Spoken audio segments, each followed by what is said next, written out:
Thomas Joseph Kosinski. The battle in the Tollense Valley, also known as the Pomeranian Troy. September 14, 2022. Abstract. Much has already been written about the battle that took place 3,300 years ago in the Tollense Valley, known as the Pomeranian Troy, which, according to historians, could not have happened. The problem is that every year, instead of new information and research results, we receive materials and opinions that contradict what was previously reported. Suddenly, the Poles and Scandinavians, who were mentioned in the early reports on the discovery, disappeared.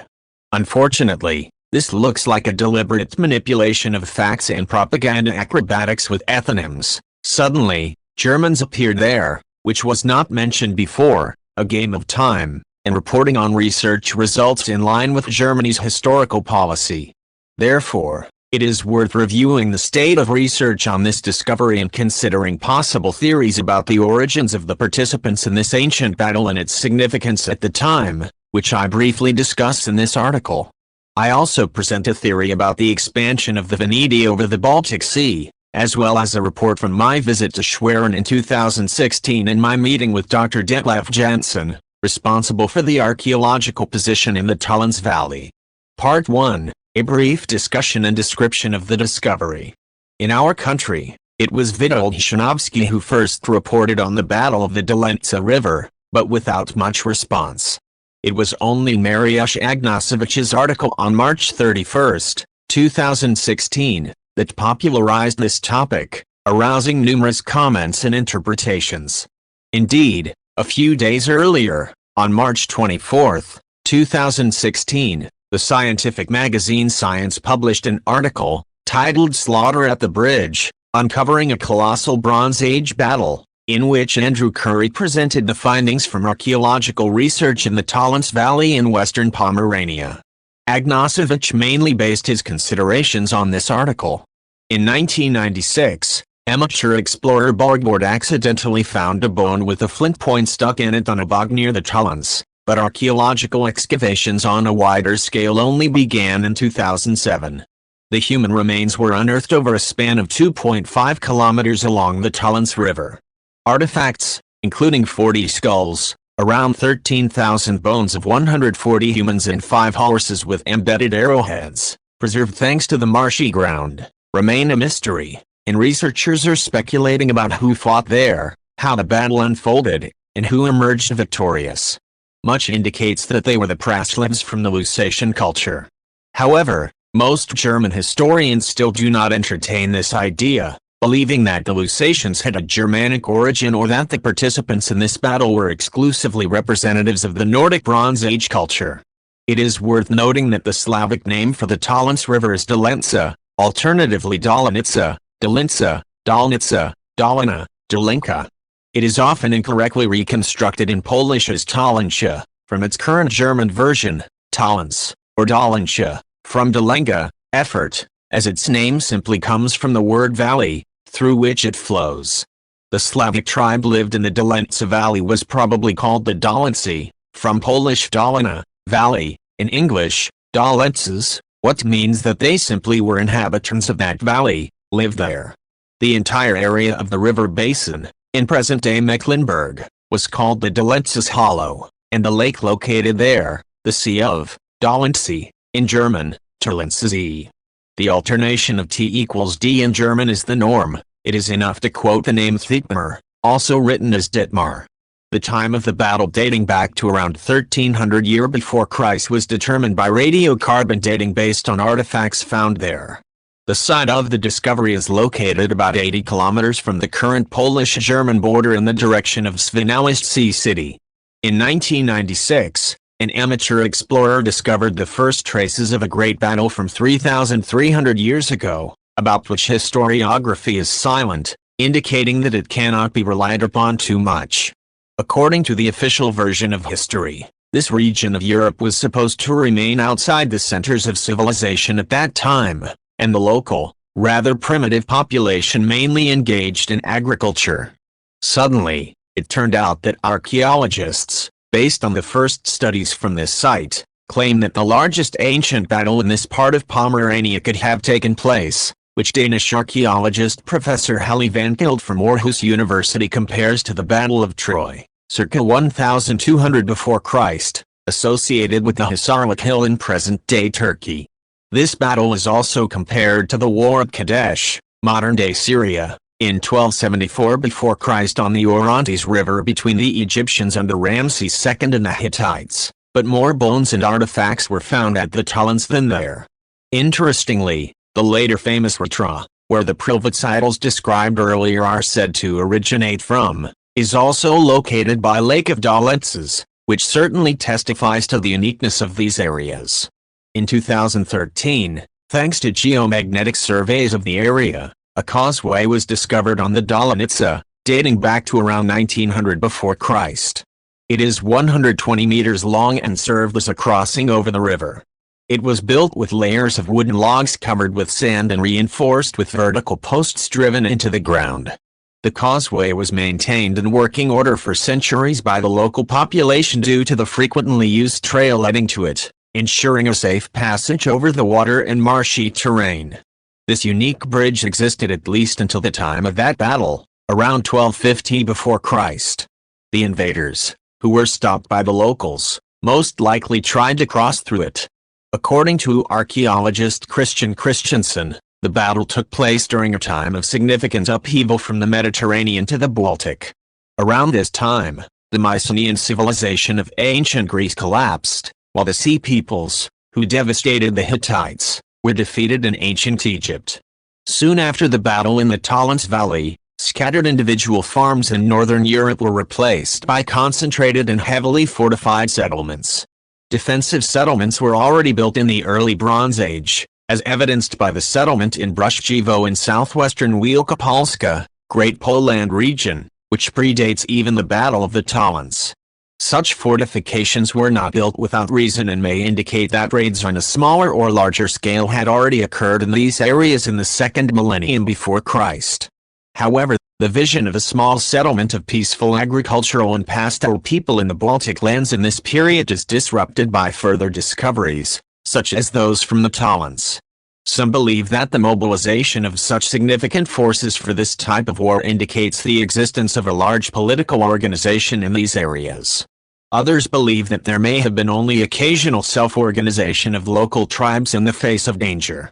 Preliminary DNA analysis of the 10th of the Fallen, conducted by a German-Danish team, revealed genetic material most similar to people from southern Europe, probably the invaders, Poland, local defenders, and Scandinavia, possible mercenaries from one of the conflict sides.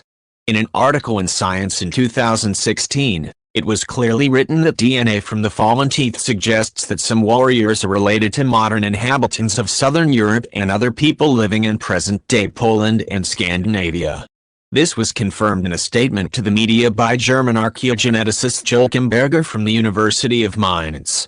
Therefore, in the first, spontaneous and unpoliticized version of publishing research results, there were no Celts or any Germans, unless we consider Scandinavians Normans as such. There are no historical references to this battle, which means that approaching the subject based on the source method, it did not take place. This puts historians at a loss. However, we recall the considerations of Vincenti Cadlubec, discredited by these same historians, who in his Historia Polonica describes the history of ancient Poles fighting against Danes in italics. The Battle of the Dolense, although it took place much earlier before Rome was founded or the Scandinavians organized themselves in the north, shows a similar line of division of influences between the same peoples that lasted for centuries. The Italo-Celtic population qualifies for one linguistic and cultural group. Scandinavians are also associated with Germans, although the concept of Germania has more of a geographic political character than an ethnic one and also includes the Wendish Slavic substrate. It is extremely important that researchers do not claim that some warriors came from the lands of present-day Poland, but they revealed that the participants in the Battle of the Dolense had DNA similar to modern Poles. This means that the supposedly primitive Slavs did not appear between the Oder and Elbe rivers only in the 6th or 7th century, displacing the so-called civilized Germans from there. No remains of the ancestors of modern Germans were found at the Dolense, but, As noted, undoubtedly the forefathers of today's Poles fought there. This indicates, contrary to the officially adopted allocthenous theory, a genetic continuity of settlement of lands west of the Oder by our ancestors since ancient times, over 3,250 years ago, which is also confirmed by modern genetic and linguistic studies conducted by foreign scholars such as Peter Underhill, Giancarlo Tomaselli, Mario Alini, James Mallory, or Anatol Klyasov, as well as Polish scholars, Tomasz J, Anna Uris, and Janusz Piontek. Christian Sell in his 2017 doctoral thesis, defended at the University of Mainz, also discusses the battle in the Tollense Valley, but does not provide the haplogroups of the samples examined.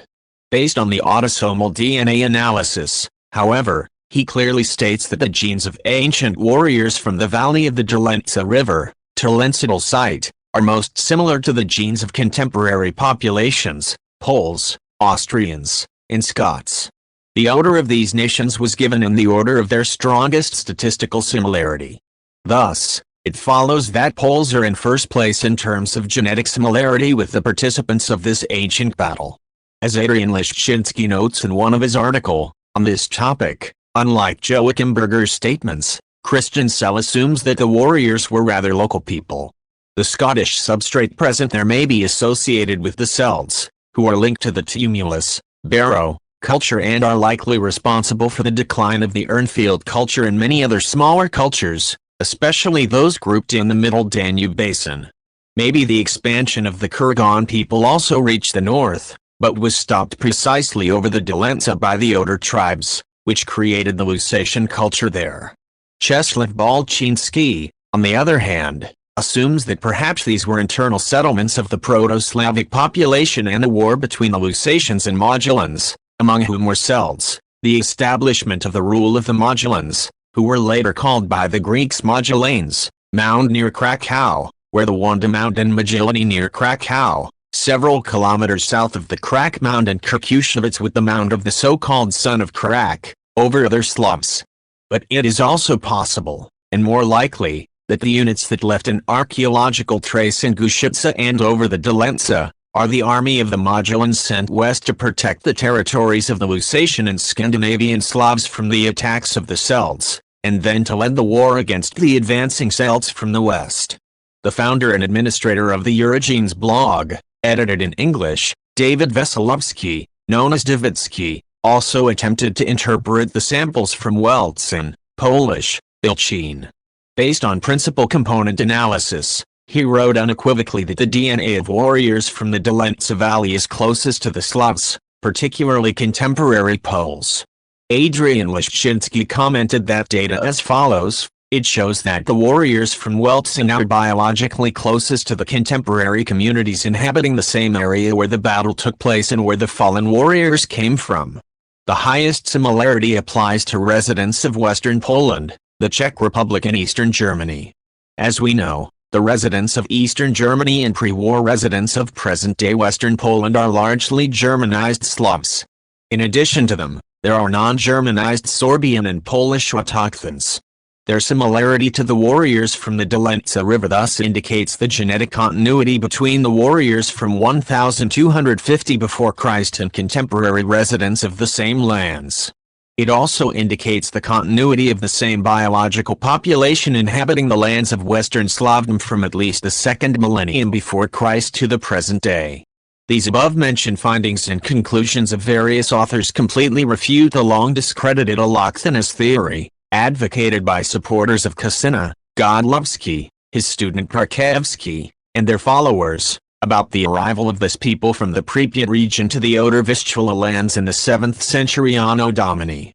However, Professor Parkevsky and his like-minded colleagues still repeat their untrue theses in this matter in public debate, claiming that genetic research explains nothing. Either these academics do not understand it, or they simply do not want to accept these facts because it would also be a painful admission of years of preaching false views.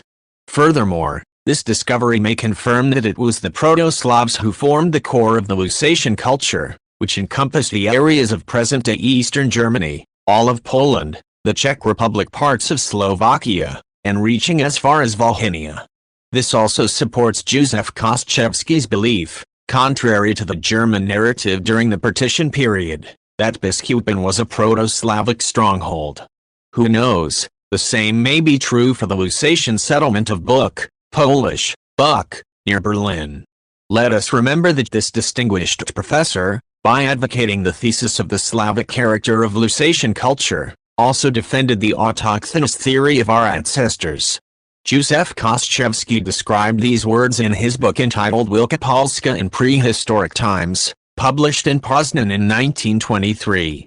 So far, it has been believed that in the Late Bronze Age, only a few primitive Proto-Germanic tribes lived along the Baltic Sea. Most of them were simple farmers.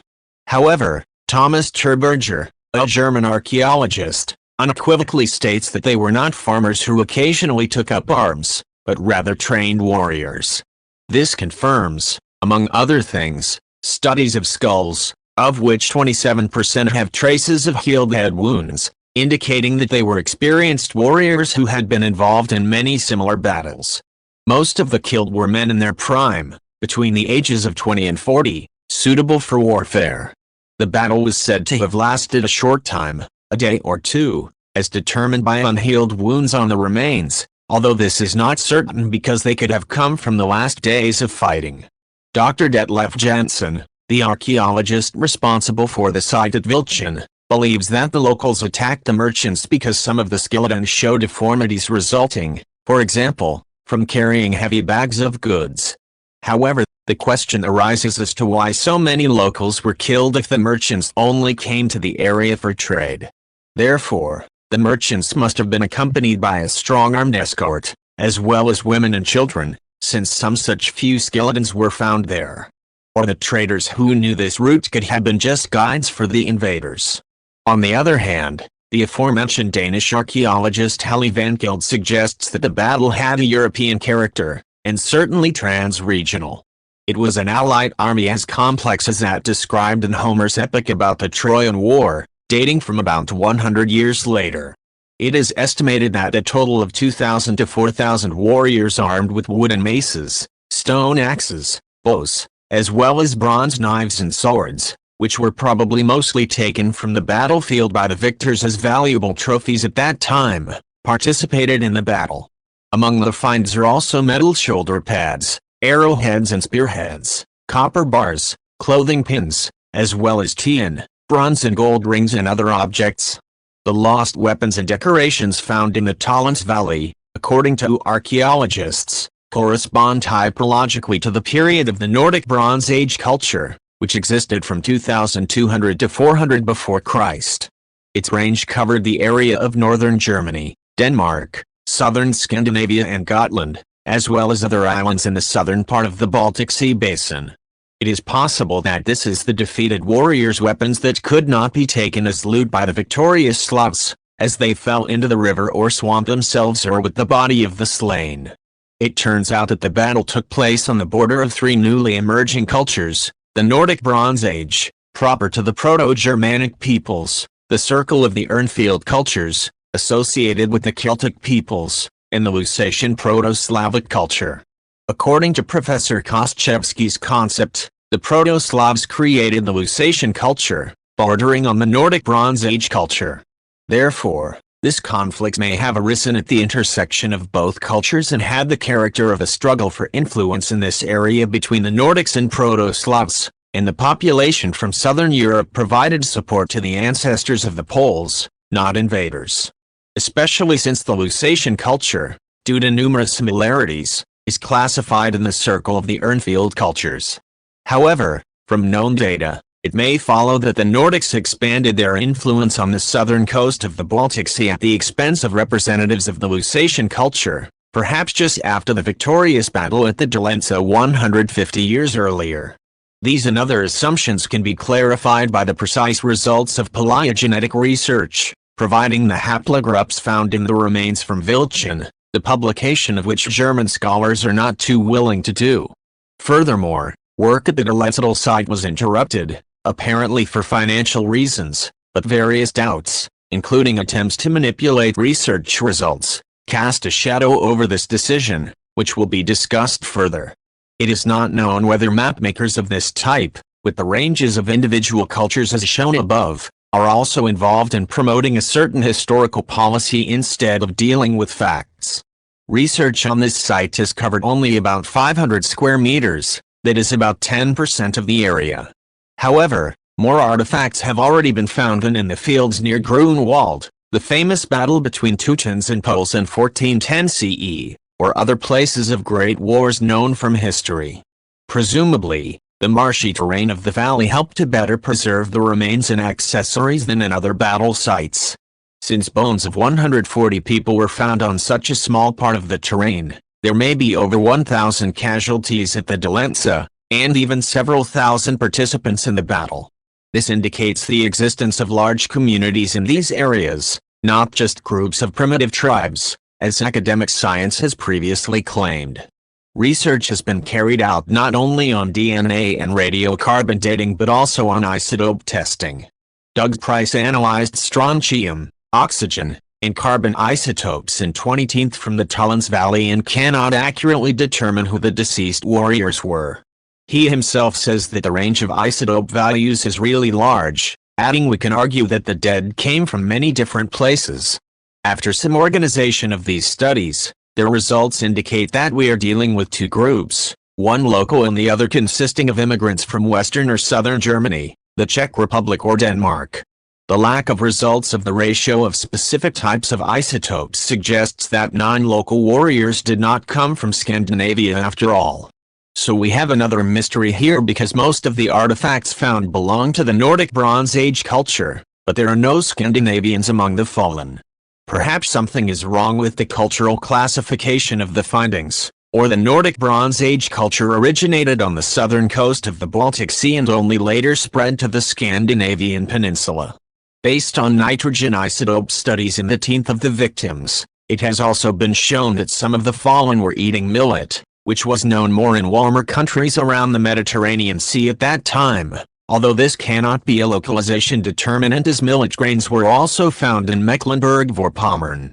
In any case, according to Andrew Curry's opinion, based on what has been established so far, the implications will be dramatic, meaning that the history of Europe in this period will have to be rewritten. Part 2, My Local Vision in Schwerin in 2016. After reading the first articles from 2016 about the Battle of the Tollense, in the summer of the same year, I drove to northeastern Germany. I was looking for Slavic traces there, including Privatsidels, and of course, I also visited archaeologists working at the Tollense site. I arrived in Schwerin, where the scientific base is located at the nearby Schloss Willigrad, where excavated remains from Wilchenau are collected and preserved. I was able to personally talk to German researchers about this discovery, including the main archaeologist responsible for this site, the sympathetic and friendly Dr. Detlef Janssen, who also agreed to let me take a photo session in his laboratory. By the way, it was Dr. Janssen who also showed me the exact location of the storage of the Privatsidels and recommended me to his colleagues from the Ethnographic Museum in Schwerin, thanks to which I was able to see these artifacts with my own eyes, kept in underground safes. Moreover, thanks to his recommendation, I obtained permission to take pictures and manually view them, about which I wrote a book about the secrets of runic relics from Ritra, published in 2018. Scientists working under the direction of Dr. Janssen were quite cautious about drawing any conclusions during my visit.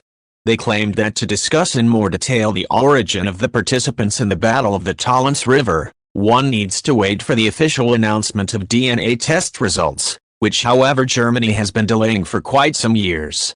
These results can turn the academic version of history upside down if they are not distorted, and it is possible that geneticists and archaeologists are not working on it for so long, but rather propaganda specialists, called historical policy experts. Dr. Janssen also complained to me that they wanted to take away his grants for this research. He was interested in any financial support, also from Poland. He didn't want to say anything about genetic material because he claimed he was not a geneticist. He also didn't understand why no Polish institutions or scientists want to participate in archaeological work at this site. As we know, in the case of similar discoveries in Poland, there is practically always an international team. From what he told me, I was the only person from Poland who was interested in this discovery and contacted him about it. As it later turned out, the work was soon suspended under the pretext of a lack of financial resources. Part 3. New interpretations of research results. The last theories of German archaeologists studying the Weltzen site speak of two groups, a local, North Germanic one, where the previously mentioned Poles and Scandinavians disappeared, and a second, likely incoming group from the area of present-day Czechia, so not from a distant southern region. What is very disturbing in German media reports on the battle in the Tollense Valley is that there has been no talk of the 2016 revelations for some time now. The Scandinavians have been turned into North Germans, and the discovery is said to prove that they already lived in these areas 1,500 years before Christ.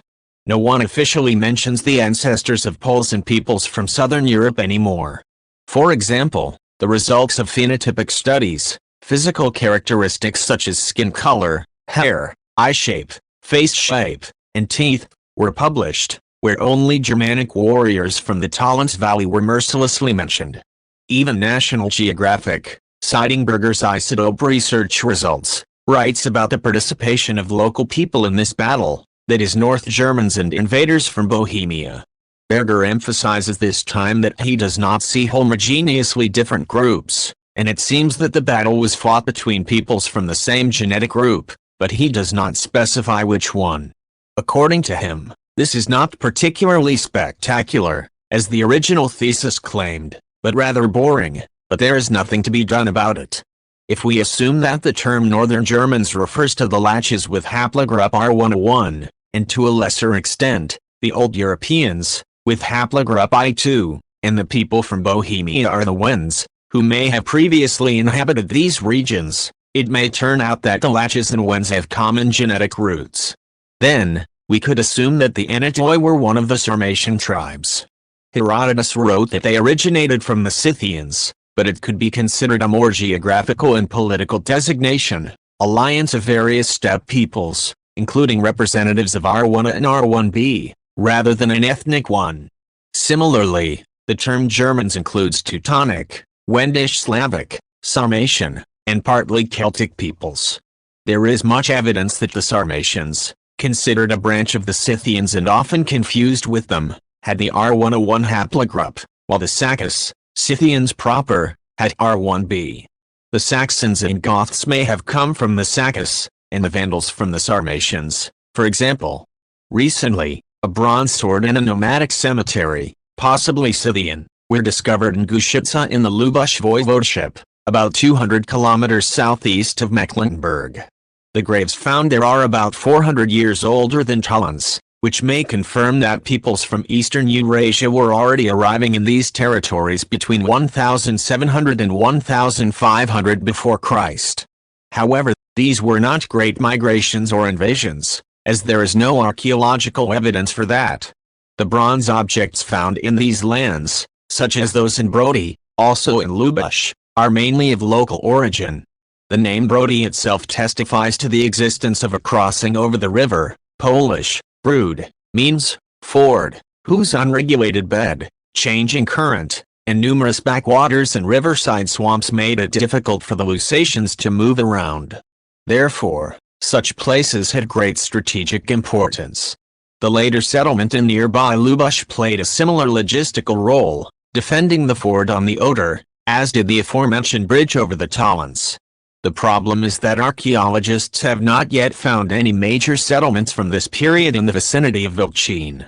Perhaps they are still waiting to be discovered, or the defense of this route was not yet necessary at that time, and people only occasionally went there from small villages scattered irregularly in this area to repair dikes.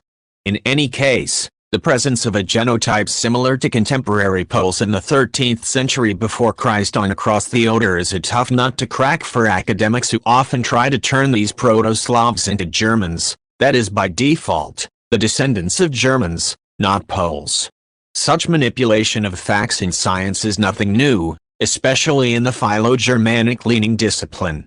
According to estimates from genetic blogs, in both main component analyses, PCAs, Those killed at the Tollense grouped similarly to what was reported in the first communication in 2016, 8 with Slavs and Germans, 1 with Balts, and 2 with Southern Europe.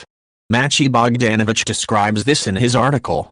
He is wondering, it is unclear what the term Germans means in this case in terms of population genetics. In the period of over 1,000 years before Christ, there could have been no Germans in today's sense. According to Frederick Cortlandt, the beginning of the Germanic ethnogenesis is the time around the turn of the eras, that is, the millennium after the Battle of the Tollense, around 1250 year before Christ. According to the findings of the same linguist, in the second millennium before Christ, we have only 2 branches of Indo-European in Europe, the Italo-Celtic and the Balto-Slavic. The common ethnic group for both was named Venetic, which can be associated archaeologically and genetically with the Central European corded-ware culture, predominance of haplogroup R1a, but also significant participation of I2a, as well as locally R1b. Today, the first of these language groups strongly correlates with the Malay haplogroup R1b, while the second with R1 and I2a. Of course, both ethnic groups also have smaller Malay components in their genetic pools, with the Balto-Slavic group being more diverse. In the female genotypes, the components of both communities are more similar to each other, with the main role of mutation H, but also U. The further back in history, the more U. Meanwhile, contemporary German-speaking populations in Malay haplogroups, Y-DNA, are a mix, in varying proportions, of R1b and R1a, but with a significant participation of I1, originating from the pre-Indo-European Scandinavians. Bogdanovich suggests that these were also border regions between the Nordic Bronze culture and the Lusatian culture. From the previous findings, it can be inferred that the group of warriors from the southwest was stopped at this point by defenders of the crossing. These border guards from the side of the Lusatian culture turned out to be, in the light of previous research, the winners. Because they practiced cremation, they took their fallen and subjected them to their typical rite. As is usually the case in such situations, the bodies of the defeated remained on the battlefield. I am aware that the genes of the losers in this battle also do not give a clear answer about their ethnicity. On the one hand, Celtic R1b, on the other, Slavic I2a. It can be safely stated that they were an Indo-European group. However, what cultural community they presented, it is difficult to judge today, unlike the undoubtedly Slavic Lusatian culture. It is possible that they were a federation of some tribes just near the Lusatian borders, which decided to take control of the Key-Oder estuary for the Lusatians. In September 2020, Bogdanovich wrote, based on the currently available data, it can be inferred that one of the sides in the conflict over the Tollense River came from the circle of the Novice and Unetids cultures. Since around 1300 year before Christ, it covered the areas of today's central and western Czech Republic as well as Thuringia and partially Bavaria and Saxony. The other side represented the Lusatian culture, stretching from eastern Germany through almost the whole of Poland, reaching Moravia in the south and even reaching Volhynia. The Novicians were the invaders, while the Lusatians defended themselves. The invaders were literally shot down from bows. Most of them were killed by shots in the head and chest. At the beginning of the battle, dozens of attacking warriors, hit by arrows, fell into the water while trying to cross the passage. Others fell shot on the riverbank, usually during the escape. The winners took their dead and finished off the enemies, taking their valuable equipment. The whole battle was supposed to last one day. It was initiated by the attack of the invaders from the west on a several hundred-meter bridge. The strike was stopped and the attackers decided to cross the river elsewhere.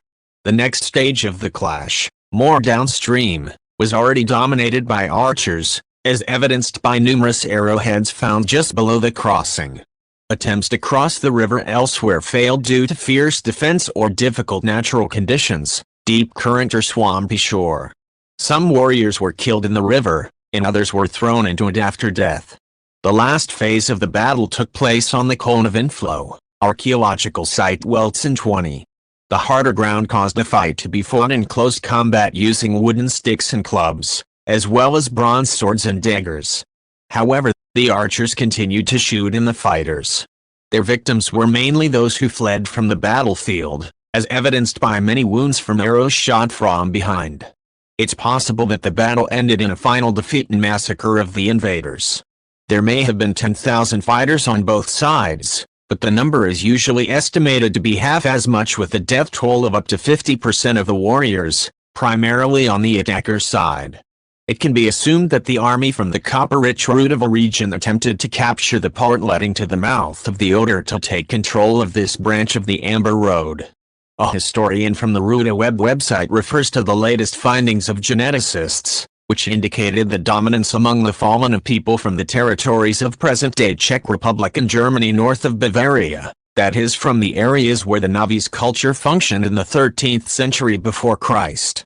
The co-occurrence of the Malay haplogroups I2 and R1b among the fallen should not be surprising, as they have been noted in this area since the 3rd millennium before Christ, and the combination of R1b with I2 around the Middle Danube was confirmed in the Lepenski culture, Vlasac site, at the end of the 8th millennium before Christ.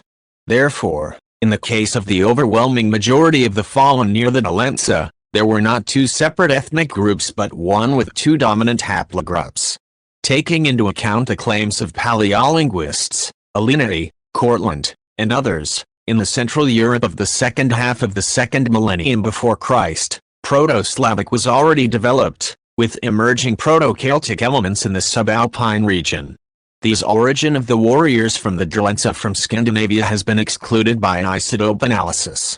Also, Y-DNA analyses do not support this direction. Lack of derived haplogroup I1, which altogether puts into question the participation of representatives of the Nordic culture of the Bronze Age, presumed Proto-Germanic people, in the battle, although after it, the cremation typical of the Lusatians became widespread in this circle.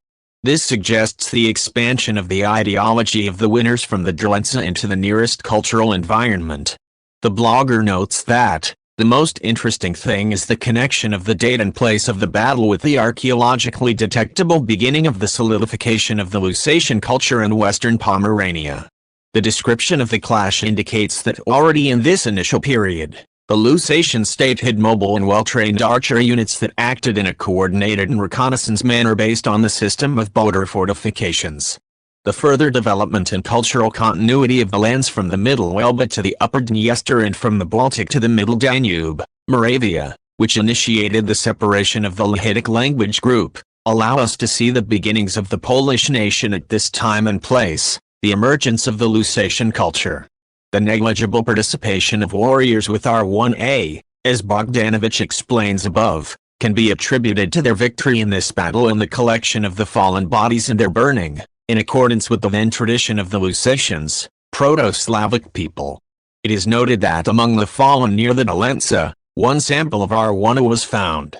This is the paternal haplogroup mainly associated with Balto-Slavic mutations. The distribution map of stable strontium isotopes does not exclude West Pomerania, in the immediate vicinity of Pomerania, as the place of origin of this warrior. This suggests that he was a representative of the Lusatian culture. His comrades in arms did not find him on the battlefield, so his body was not taken and cremated. Part 4, the thesis of the Veneti expansion to the Baltic. It seems quite controversial that it could have been the expansion of the Veneti, Wends, over the Baltic Sea after the lost Battle of Troy, dated more or less to the same period, 1184 year before Christ. Differences of up to 100 years in C14 dating are an acceptable margin of error, especially in the case of contaminated samples. The historically confirmed Initoi people took part in the Trojan War against the Achaeans. After the lost battle, they left their lands in Paphlagonia and sailed to the northern coast of the Adriatic Sea. It is possible that among the refugees were also representatives of the Racinoid people, later called Etruscans by the Romans. Their arrival on the Apennine Peninsula is also estimated to have occurred at the end of the 2nd millennium before Christ. Polish chronicler, Marcin Bielski, considered the Hunidi to be a Sarmatian people. This is also attested by Diodorus Siculus, writing that the people of Paphlagonia conquered wide fields in the north and were called Sarmatians. Telemachus Stella also understood this, writing about the beginning of nations, when he says, and the Hanidi came out from the Black Sea, and going further, they filled a large part of the northern lands in Europe, and they still hold those lands, like Ruthenia, etc. He calls all these people Hanidi, which today in our Polish language speak. Philip Melanchthon writes, the tribe of Hanidi, it is clear, bordered on Phrygia, and then this country was named Paphlagonia after Paphlagon, the son of Phineus, and this people was made famous by Homer and Herodotus. Then Ptolemy said that the Hanidi are the largest tribe of Sarmatians, which, after the fall of Troy, scattered widely, now occupying Poland, Ruthenia, and great regions from the Vistula to the Oder and the Elbe. The Veneti, also known as the Anidi, who lived along the Adriatic Sea, were called the Vendi in Slavic languages. The name Veneti may come from the Latin word venetus, meaning blue, possibly due to the color of their eyes. Scientists confirm their cultural connections with the Etruscans.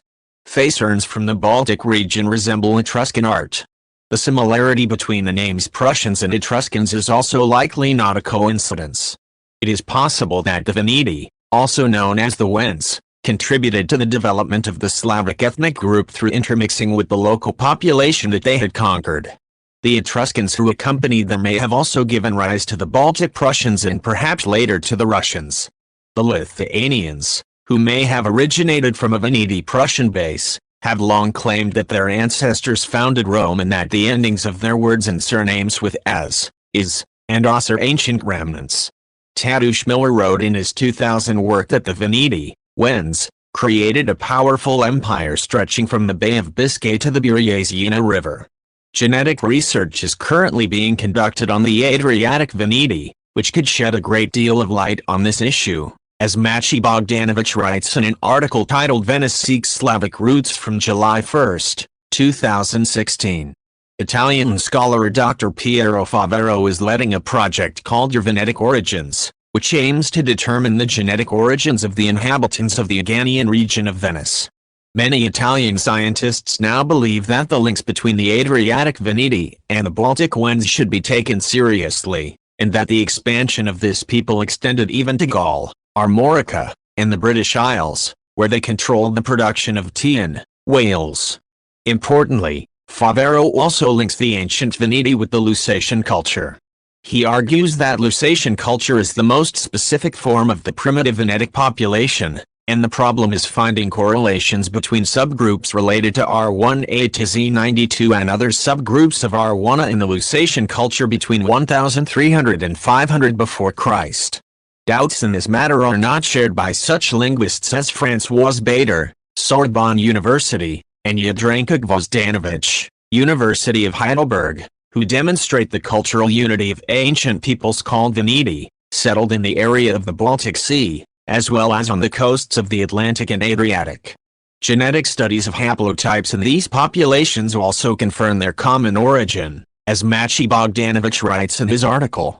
It appears that the Battle of the Tollense was not just about capturing the embankment on that river, which provided a safe crossing, but also about taking control of the famous deposits of amber, tin, and copper, which were highly valued in the world at that time. The Amber Road, enabling trade in the divine stone worth several slaves in Rome, found also, not long before the battle near the Tollense, in the tomb of Tutankhamun, 1333 to 1324 year before Christ, was only one of the goals of the Wends expansion to the north.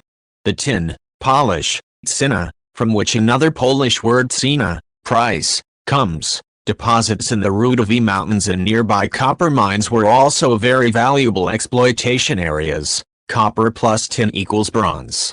After winning the battle at the Tollense, the Wends took over the entire southern coast of the Baltic, establishing numerous trading outposts there. The main port was probably Volyn, where Triglav, the Trojan, was worshipped. We should to know that Troy in Slavic means tree, Polish, G, and meaning and pronunciation of this word is similar to English, 3. It is worth noting that the Homer also calls Troy Vilion, or Ilion. The Koril, bright, is also found in the name Illyria, which is considered by some to be the ancestral lands of the Proto-Slavs, like Pannonia, Vindelicia, Rhaetia, Naricum, or Carinthia. These are further strange coincidences in nomenclature between the Trojan myth, Roman history, and the history of Slavic lands, and the facts about the battle at the Tollense. There are, however, many more of them. Trojan lands were called pagan lands throughout Central Europe, from Ruthenia, the tale of Igor's campaign, through the Balkans to Pomerania. The pagan times were also called the Trojan Ages. In the Russian Chronicle, there is also mention of the Trojan Road. In the Bosnian tradition, Trojan was called the emperor of all people and cattle, which resembles the image of Veles, Volos, known as such among the Eastern Slavs. In Serbian and Bosnian folktales, he appears as a rich emperor who lives on a princely mountain in the Trojan fortress. It is no coincidence that the highest peak in Slovenia is named Triglav in honor of the powerful Trojan, the god of three worlds, Pravia, Navia, Javia. In West Pomerania, there is a town called Chigluv, English, Three Heads, which was called Troyanovo until 1946, which is actually one of many examples of identifying Triglav with Trojan. The main center of Trojan's cult and power was not only the aforementioned Volhyne but the entire West Pomerania, including Szczecin and Braniborov over Havala, present-day Brandenburg, which were not so far from the Tollense. An interesting article on the Salon 24 portal suggests that the strength of Trojan and their main center, Villian, that is Volhyne, was based on extensive trade contacts, control of key resources, and trade routes between the north and the south. The Trojan alliance could have eventually led to the control of the entire Baltic trade, that is the takeover of Helena.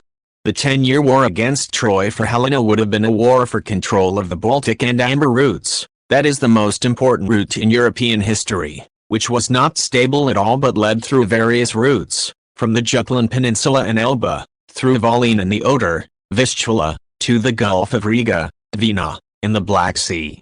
The Oder route had the main advantages as it connected with Cilicia, the raw materials and mining mecca. Felicevich's theory is also an interesting concept. He believes that Homer described events not in the Mediterranean but in the Baltic. According to him, the Trojan War took place in the vicinity of present-day Turku, Finland, and Hellas as a state whose remains on the Baltic are such names as Helsinki or Hel. He cites a number of topographical evidence that matches the sub-Baltic regions, which have nothing to do with the terrain and distances from the Mediterranean basin described in the Odyssey. It is also possible that the Venetian people who worship the Trinity, Troy, of gods, the sun, moon, and earth, founded their cities, originally called Troyas, in various places in conquered Europe. The presence of the Venetian Gaul is historically confirmed, and according to legend, the name of the city of Paris derives from the Trojan Paris. Rome is also said to have been founded by a refugee from Troy, Aeneas, whose name is very similar to the Anatoi, Henatoi, Veneti, Vandals, people. I have previously drawn attention to this, also explaining the name of the Trojan king Priam as a nickname meaning preimage, proud. His real name was said to be Potarses, in Polish it is Potarekift. The similarity between the names of the Achaeans and the Latius is also worth noting. There are also strange similarities between the shield of Achilles, a hero from Troy described in the Iliad, and the so-called Disc of Nebra found in Saxony-Anhalt, dating back to around 2000 before Christ.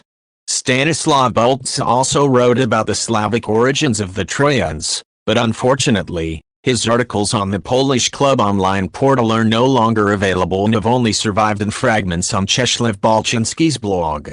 Stanislaw Bultza writes about this in an article titled The Proto-Slavs, Slavs Descendants of Trojans, which only reinforces my belief that the internet is not the best place to store this type of research. I was able to copy it to my portable archive in time and can refer to it here.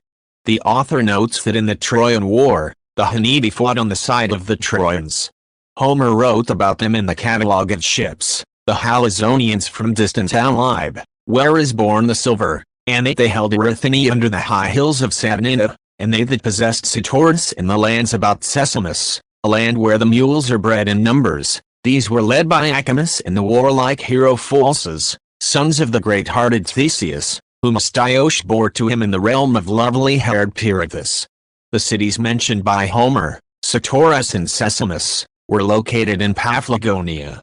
According to Herodotus, however, the Veneti came from Eastern Europe, and according to Titus Livius, they arrived on the Adriatic coast in the 13th century before Christ with the Trojans under the leadership of Antenor and defeated the Eganians, founding their state, Venetia Eugenia, Veneto, in the northeast of the Apennine Peninsula.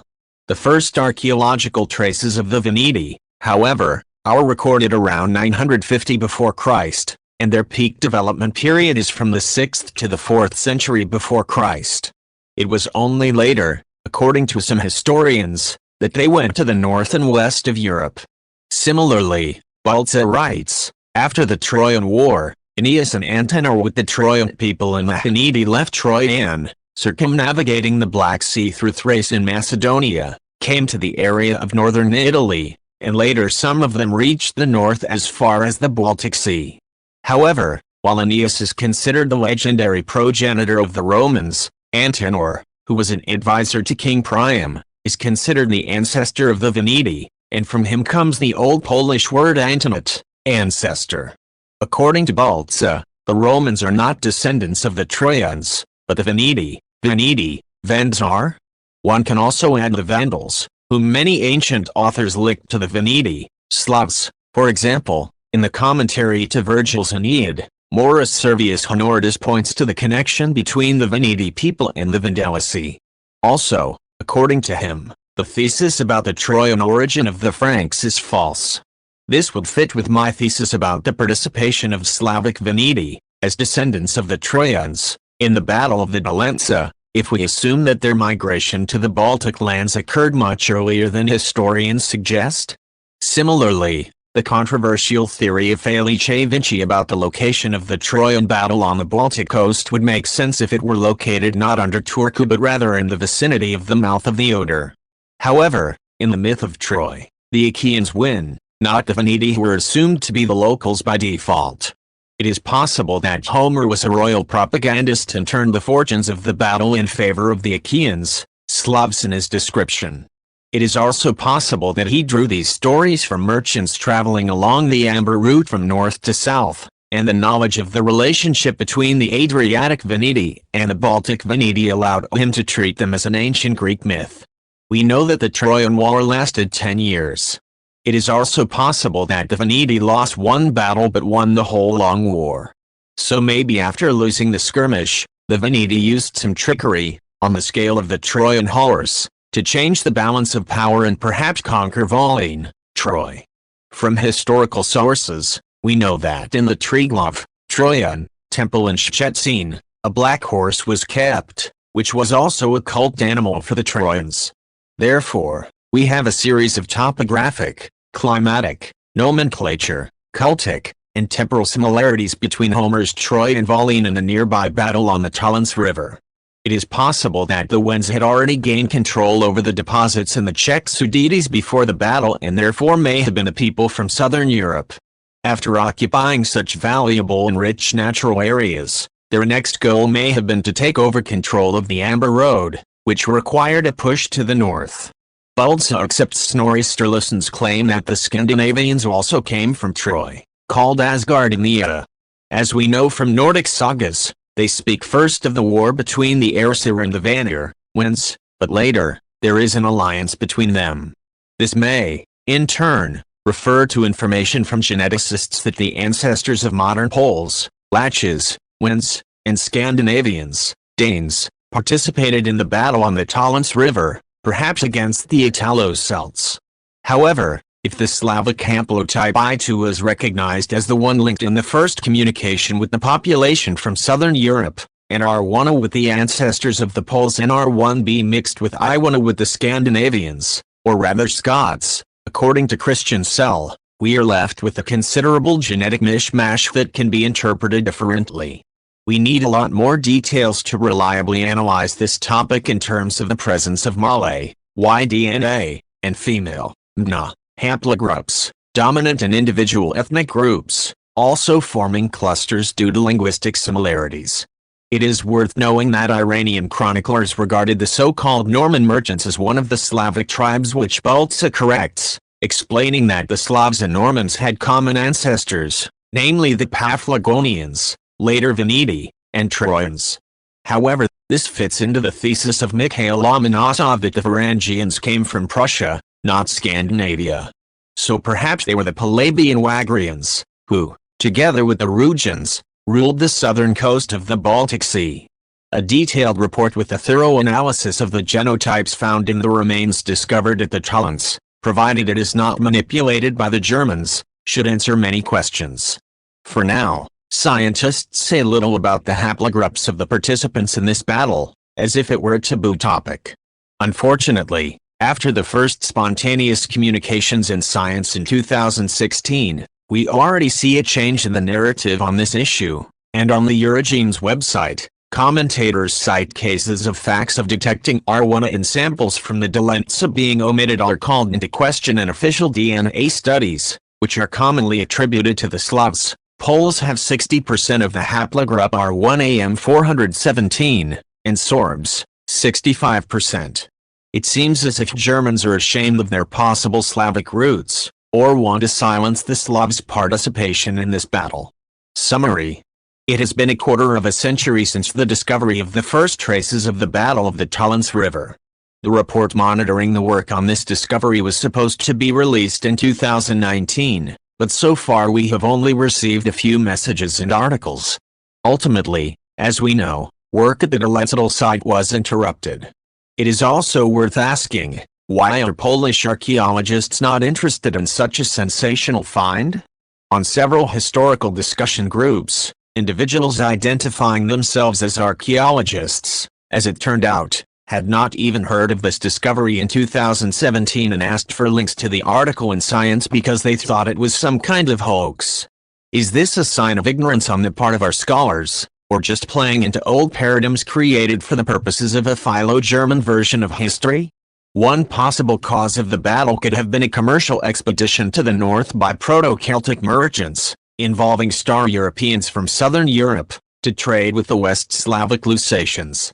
However, uncertain of their reaction, the traders hired mercenaries from different parts of the Celtic sphere to protect the transport. They were professional soldiers with bronze weapons, and some of them rode horses. The caravan with military escort headed north to sell metal products and probably return with amber and furs. However, while crossing the Tollense River, it was attacked by locals who decided to acquire the goods by force instead of paying for them.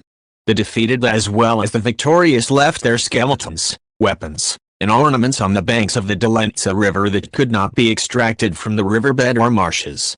This version of events excludes the involvement of Scandinavians through isotopic analysis, suggesting a conflict between Proto-Celtic and Proto-Slavic peoples.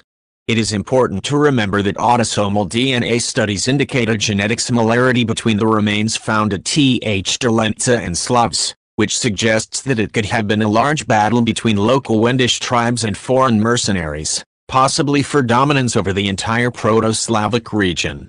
The hypothesis of the expansion of the Veneti to the north is also worth considering. However, if we accept that the Sarmatian Veneti were descendants of the Paphlagonians and Trojans, and the Achaeans were the Latrians, a related people, then the question remains as to why such a large conflict arose between them. Homer reduced it to the myth of the abduction of the beautiful Helen. Who knows if the reason was not more prosaic and it was about taking control over Hellenic influence, that is the land of the sun on the Baltic Sea with its rich amber deposits, the priceless sunstone.